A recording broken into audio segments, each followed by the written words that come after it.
After decades of division and conflict, we mark the dawn of a new Middle East. These agreements prove that the nations of the region are breaking free from the failed approaches of the past. Today's signing sets history on a new course.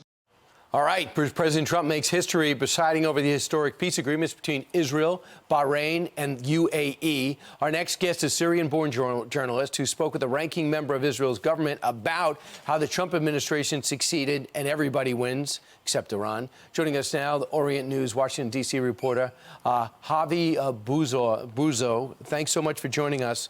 I appreciate it, Hayvi. Thank you, Brian. All right, first off, put it in perspective.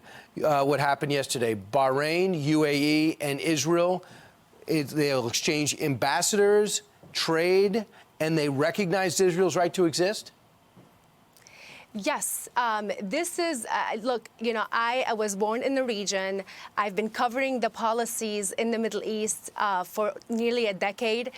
There's no exaggeration when you hear people saying this is a dawn of a new era in the Middle East, because these treaties are different than the ones that were signed with Egypt and Jordan. We're talking about not only peace, diplomatic relations, but also normalization between the people. And the region couldn't be more ready today to do this major change. And the region really needs this positive piece of news. I mean, this is definitely the best news I've heard coming out of the Middle East in a very long time. You mentioned that you did interviews yesterday being at the White House, Hayvi, and here is one of them with Ofer Okunis, Israel's Minister of Regional Cooperation, on why, after all these years, Trump worked. Why President Trump, his team, and mainly the president's advisor, Jared Kushner, succeeded in their diplomatic efforts. What did they do differently?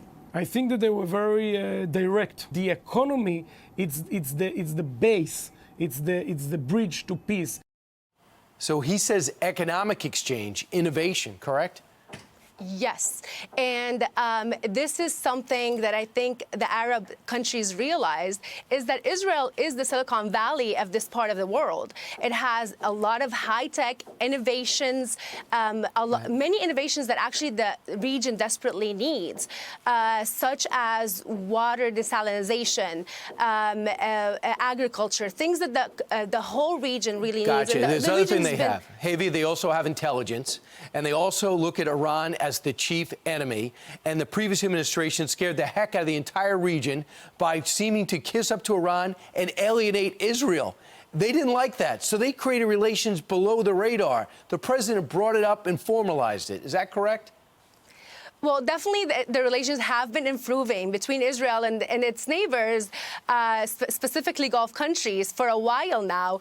But Iran, as you mentioned, was absolutely empowered under the Obama-Biden administration. And this definitely pushed these regional countries closer to each other. And now we see an alliance, an actual front that is being formed today as we speak. And that wouldn't have happened without this administration, President Trump, his advisor, Jared Kushner's new and fresh approach that was not afraid to challenge the old views and the old narrative that Washington has been using for decades, which actually didn't deliver any results. Right. Now, it looks like Saudi Arabia is also for the deal, and there could be 7 or 8 more countries there.